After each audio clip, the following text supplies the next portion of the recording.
Greetings. I'm the Game Overthinker. It is my mission in life to elevate the gaming discourse above the typical loathsome miasma of memes and clickbait headlines over who would win or what would happen if, helping us reach a more elite, dignified level of discourse. For example, our topic... fuck it. Here's why they should put Jackie Chan in Smash Brothers.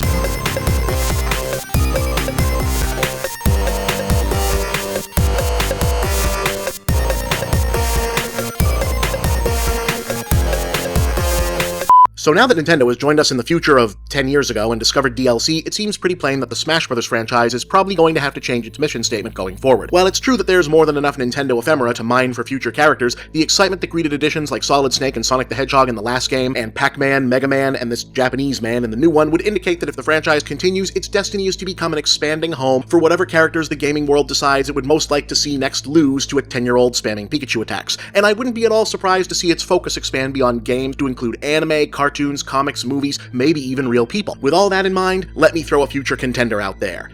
Jackie Chan. I just said that. I don't think I need to explain why Jackie Chan should be in this or any other brawler. He's tough, he's got the moves, he's funny, and he's got first-hand experience swapping costume skins with video game characters.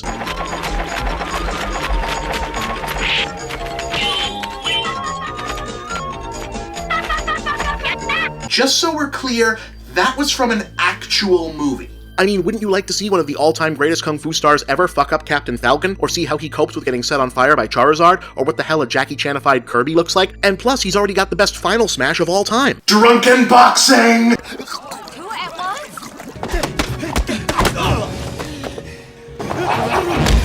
But okay, I'm gonna stop messing around. There's obviously a reason why I wanted to talk about Jackie Chan in video games, and it ties into the #1 most obvious argument for him to not be in the games, other than the fact that actors and real-life people have never been in these games to this point. See, while they're starting to stretch the premise of it with Ryu, the baseline qualifications for Smash Bros. Are supposed to be that the characters have some kind of ties to the golden age of gaming or just Nintendo specifically. And at least going by those rules, Professor Hector, Dr. Chaos, Master Higgins, or even the guys from Urban Champion should get in way before Jackie Chan ever did, right? Because they're all, either by design or cultural reputation, thought of as classic Nintendo characters. Well, yes and no. See, I've got a secret for you. Jackie Chan already is a classic Nintendo character. And no, I'm not talking about Jackie Chan's action kung fu. Decent game, sure, but not really Nintendo or early NES era specific or a genuinely noteworthy classic. I'm also not talking about Jackie Chan's Stuntmaster, or the one based on the cartoon, or that super obscure arcade game, or his workout simulator for the Zavixport console, which I didn't even know was a thing until last week. No, I'm talking about the Jackie Chan game that damn near everyone who was around for or appreciates the early days of 80s gaming has probably played the shit out of, but also probably never knew was a Jackie Chan game. Still not getting it? Okay, here's a hint. Aw, yeah. Yup, Thomas from Kung Fu is actually Jackie Chan. Did you know that? Seriously, show of hands, how many people know and love this game actually already knew that? Well, now you do, and now you see where I'm coming from. Because even if for some reason you don't want to see Jackie Chan kick the shit out of everybody in Smash Brothers, Thomas the Kung Fu Master should have been in there from the start. I mean, he's from the same NES Black Box era as the Duck Hunt Dog and the Ice Climbers, and unlike those guys, he's already a fighting game character. So now we have two questions. Why don't more people know that Thomas is Jackie Chan, and why isn't basically the only classic Nintendo character who's actually a practitioner of the fighting arts in the classic Nintendo fighting game? Well, question one goes something like this. Back in the pre-internet era, even as late as the 1980s, most average everyday people's intimate knowledge of popular culture of other countries was pretty limited, especially if there was a language barrier. That was a big part of what gave the emergent Japanese-developed games of that era a lot of their mystique in the West. These games would just show up without even the cursory background coverage that super old-school computer gaming fanzines used to give to Western products. Case in point, most gamers, particularly in the United States, seem to be most familiar with the NES version of Kung Fu, which was developed more or less from scratch by Nintendo, by the Super Mario Bros. Development team in fact. But it was still technically a port of a popular arcade title from IREM and Street Fighter co-creator Takashi Nishiyama called Kung Fu Master. But that was only its Western title. In its country of origin, Japan, this game was originally titled Spartan X, even though it features neither Spartans nor Professor Xavier. So what's with the weird title? Well, it's because this game was a movie tie-in to a film called Spartan X, which starred Jackie Chan. And if that title isn't even ringing a bell for hardcore Chan fans, it's because Spartan X was just the Japanese Chinese release title for the 1984 Hong Kong feature Wheels on Meals, today widely regarded as one of Jackie Chan's best movies ever, a high point of his legendary era of collaboration with his Peking opera brothers Sammo Hung and Yen Bao, and featuring probably Jackie's best ever hand-to-hand fight sequence opposite kickboxing champion Benny the Jet Urquidez.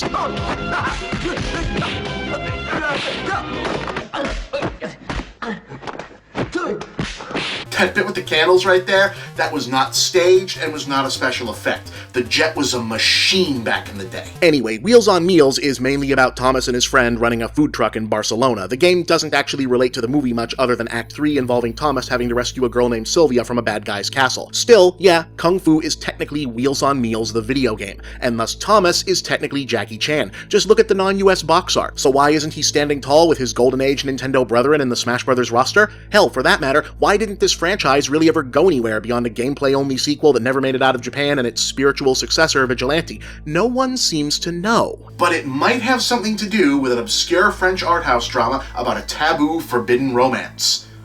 No, seriously. In 1988, French filmmaker Agnes Varda actually released a movie about Kung Fu Master, inasmuch as the film is called Kung Fu Master, and follows the exploits of a 14-year-old French boy who is obsessed with mastering the arcade game, and even opens with a fantasy sequence of the kid imagining himself in the game.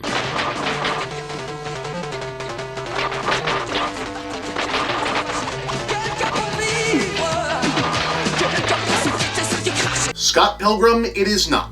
However, while the game is pretty much a co-star, I guess, of the film, which was retitled Le Petit Amour in the United States so people wouldn't think it was a kung fu movie, the actual story is mostly about the 14-year-old boy pursuing, and being pursued in, a romance with an adult woman in her 40s. Now, I don't know if that kind of thing is legal in France, but it probably shouldn't be.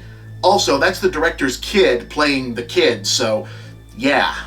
And yeah, that happened. So is the reason we never saw more of Thomas on the NES or beyond owed to family-friendly Nintendo not wanting to draw attention to the connection between one of their more well-known titles of the time and a decidedly not family-friendly French movie?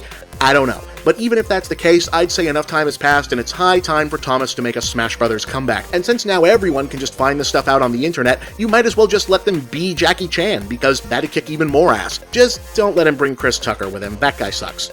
Except in The Fifth Element. Unbelievable! All night long, all night. Ooh.